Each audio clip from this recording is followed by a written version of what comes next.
Yo, what is up? Welcome to the first video on my channel where I'll be talking about basketball and mostly NBA related stuff. For today's topic I've chosen something that's close to my heart, which is the New York Knicks. I'll talk about how our draft went, how our team looks overall, and what move we could make to improve. Please do keep in mind that it's my first video, so it's gonna be awkward as shit. Let's get it! So, first of all, just to get it out of the way, we have signed Payne a few hours ago, and I don't really have many thoughts about that signing. He was killing us in the playoffs, so if he can provide that same spark off the bench for us, then I'm cool with it. He also helps our depth in case we have another injury-prone season, which I hope we do not. And if he doesn't play well, we will have another asset to trade mid-season, so I'm happy with that signing. And now to the Mikal Bridges trade. I think it was a great trade. I think it was an even trade as well. The Nets got what they wanted in 5 first-round picks. The New York Knicks got what they wanted in Mikal Bridges, who might just be the missing piece to us contending for the championship. And I know people are saying that we overpaid because we paid 5 first-round picks for Mikal, but at the end of the day, it's like Stephen A said. When you're a contending team and trying to reach a new level, it doesn't really mean much when you give away picks, right? And we have a lot of picks. We had a lot of picks, we still have some. We still have quite a few picks. And we have a lot of assets overall. And young talent as well.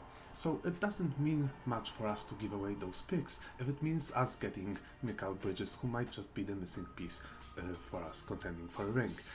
And he really does seem like a perfect fit. Well, first of all, there's a Villanova connection, so he already has chemistry with half the team. He's a great defender, he can shoot the ball, he can do it all, so I'm really happy for that. I'm excited to see Mikal play for us, and I'm also excited to see how the Nets' future will pan out with those picks. So let's get to the next part of the video where I'll talk about players we've just drafted.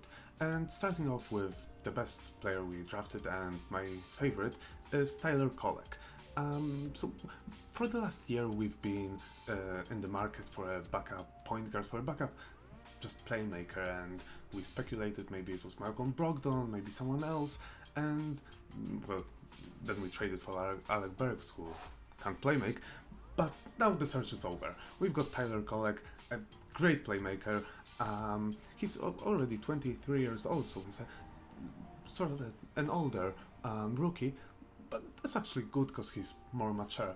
And I'm really high on Kolek. I will keep deriding him in this video and later on until I'm proven wrong, which I don't suppose I will, because he's great. So what can I say about him? He's a pure point guard, he's a great floor general, and overall just a great playmaker and a great player. He sort of, just his overall game reminds me of IQ a little. Well, despite the fact that IQ didn't really playmake, but what I'm talking about is that his ability for an undersized guard to just be so good at getting into the paint, driving the ball to the basket and finishing, stretched arm high off the glass. He can shoot 3-pointers. He has some shades of Jalen Brunson in his game as well, with his crafty moves and sort of a post work. I'm just really high on the guy. I'm happy we've got him. I'm over the moon. He really does look like he will be a good defender. He can be a great defender. He always seems to know where to position himself. He has quick hands, quick feet. I'm really happy, and I've prepared some highlights to show you of Kolek's assists.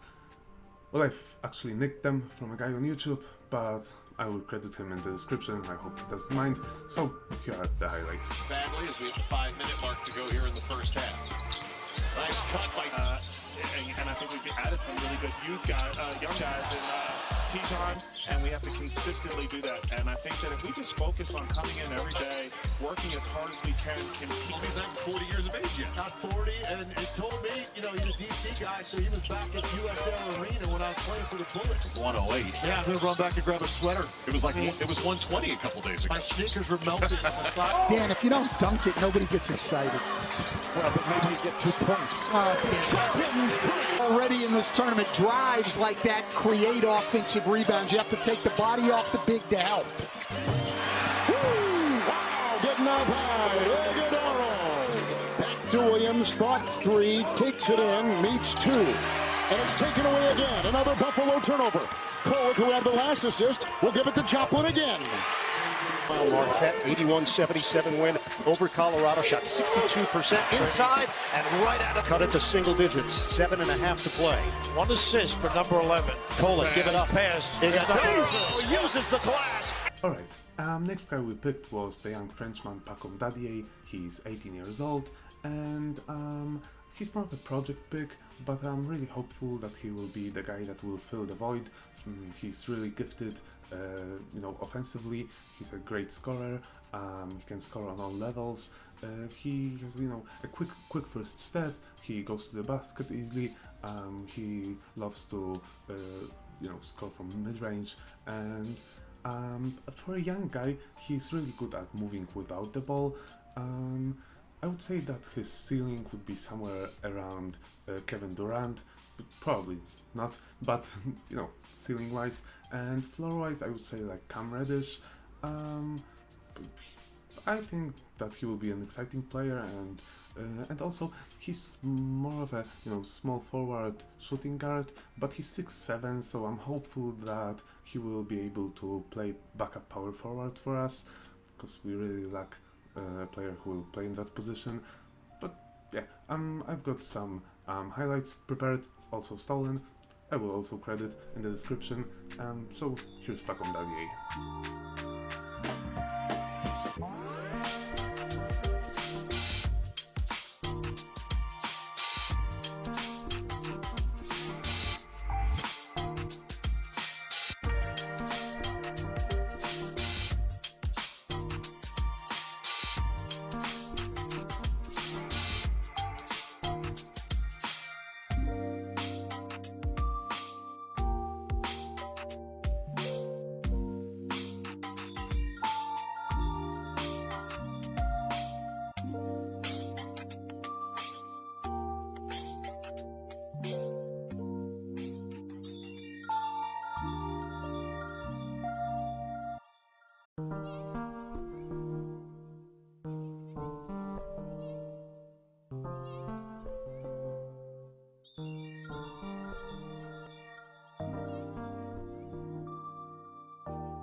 And what I really like about Pacome Dadiet is that he could become a really good defender.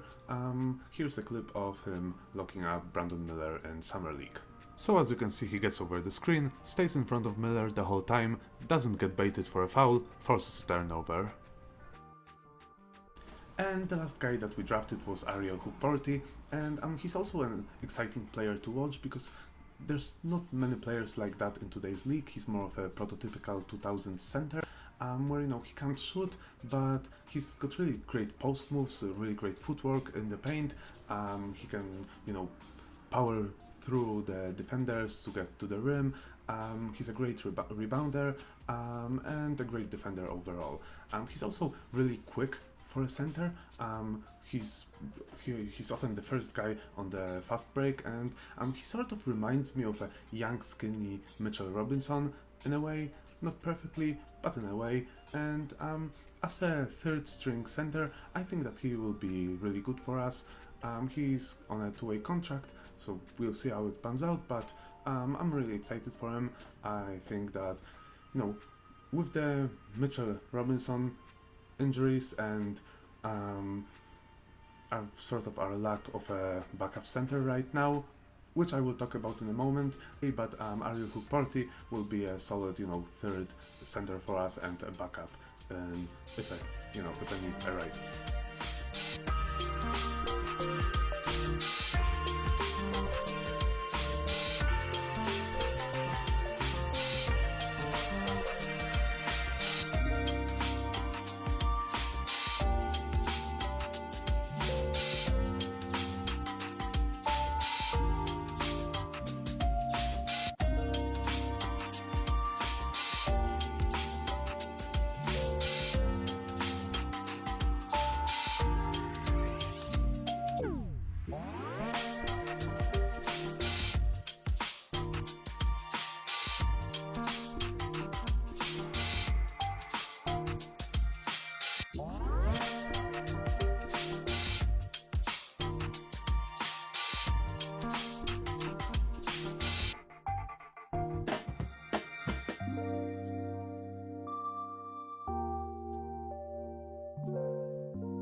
The last subject that I want to talk about is our backup center situation, which is that we have none. We have Sims. We don't want Sims to be our backup center.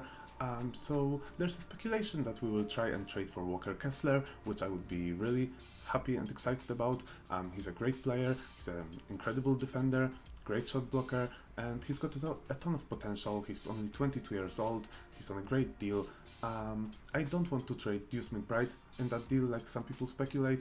I think that Sims and draft capital should be enough. It would be a good deal for Jazz as well. They want to move him for some reason and they'll get draft picks from us.